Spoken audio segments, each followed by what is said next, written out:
coming here today. No problem. And before we start, I would like to know, what made you agree to come and to be a part of this podcast today. Uh, your feelings about, having this conversation, if that's okay. Yeah, of course. I think as we get into the story more, you probably hear more, but I think I'm a real case for if you go and get your checked done regularly and timely, how simple it can be to be resolved. Because my diagnosis and treatment was as straightforward as it can be. So in that respect, I would always love to do everything I can to encourage people to go for screening. I'm always the first person with friends and family to get on up and say, make sure you go. Is there any other reason that you prompt others as well as yourself to go for the any screening program which is available there? No. I suppose my own experiences just made me realise how important it is to go.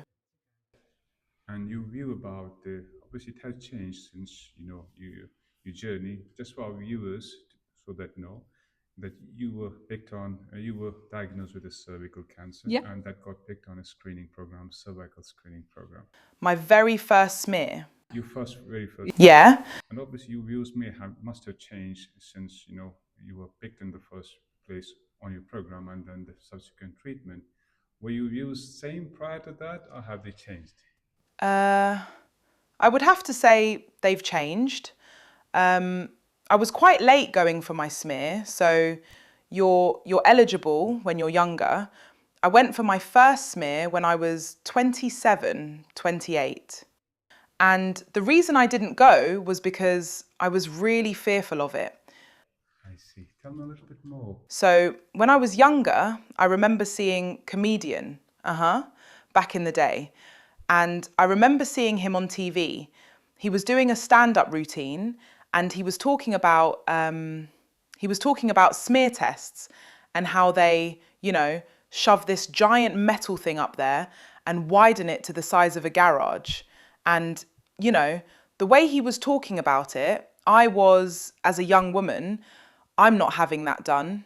And it sounds silly to say it now because it's nothing at all like that. But I remember seeing that, I'm thinking, that's not for me. So really put me off. So then as I got older, I just always thought, what? I don't want one of those done. Until obviously the only reason I went, and I explained this to the ladies before, was I was in a relationship. And the relationship broke down and he cheated on me.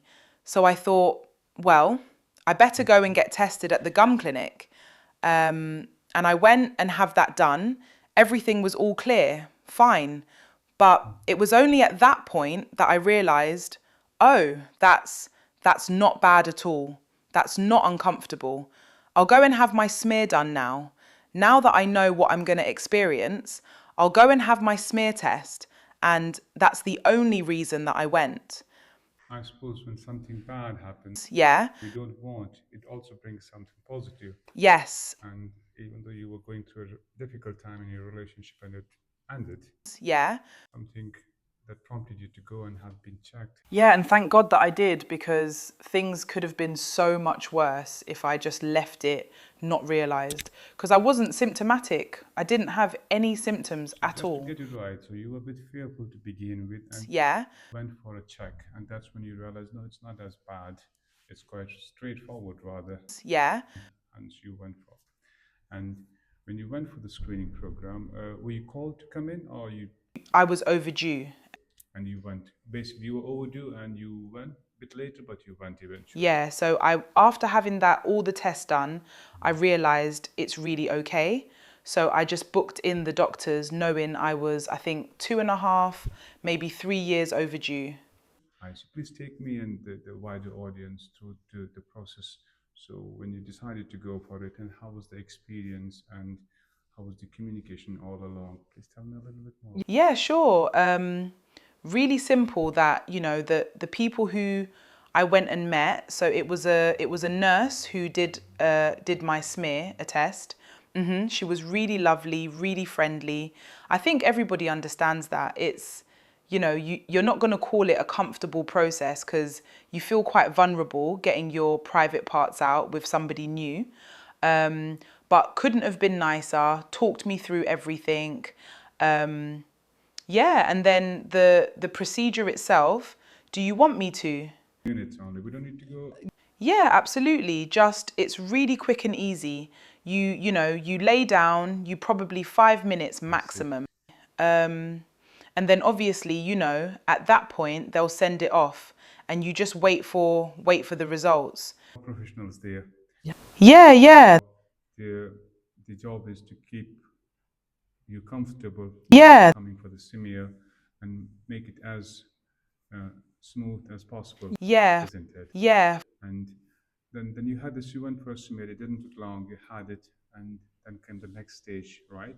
Yeah. Often what happens when you go for a screening program, which you already described, you get a recall, you book an appointment, you will be seen often a practice nurse, and they're very professional, they make you feel comfortable.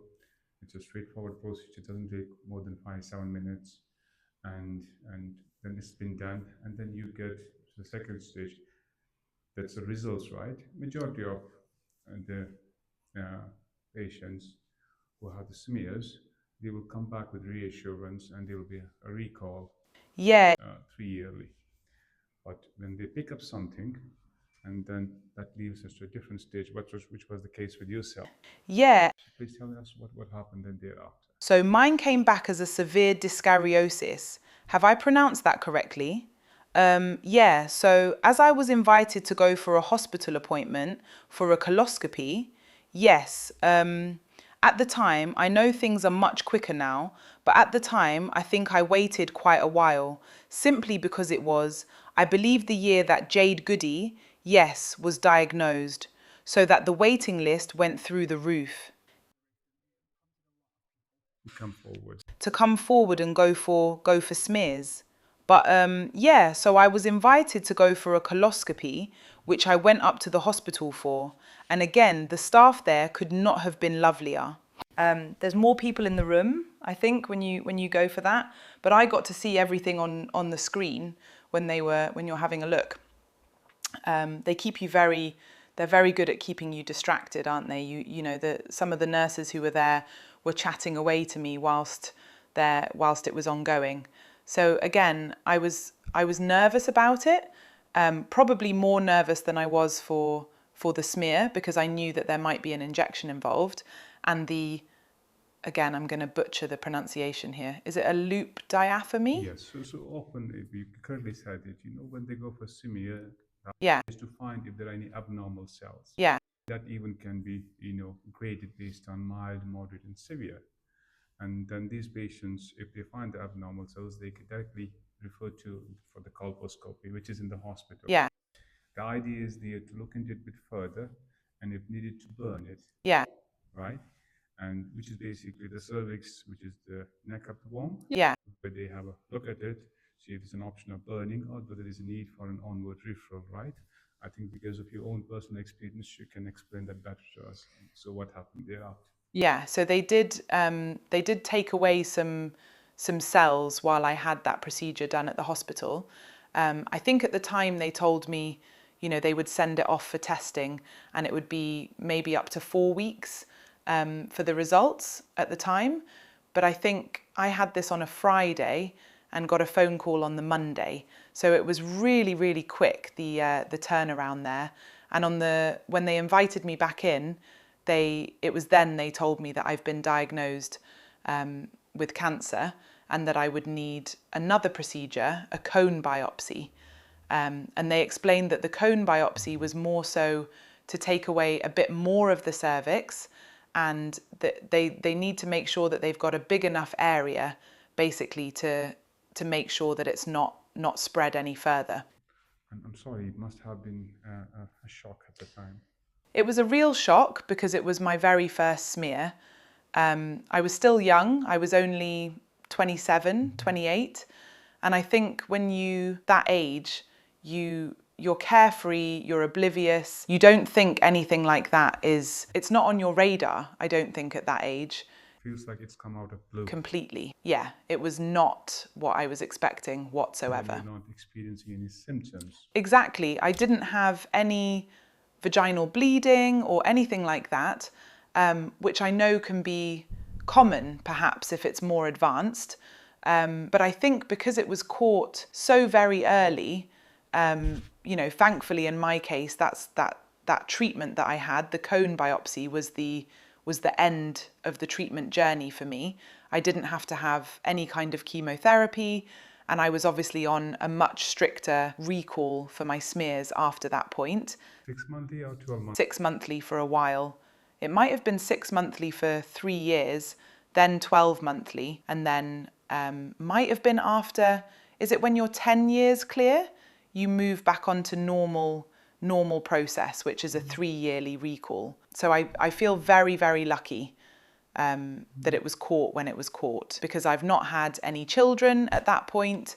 You have children now? I have one child now, yeah. But, to think if that hadn't happened and if I'd not gone for that smear when I did, how much worse it could have been, to the point where maybe I wouldn't have been able to have a child if I'd remained oblivious because I was not symptomatic.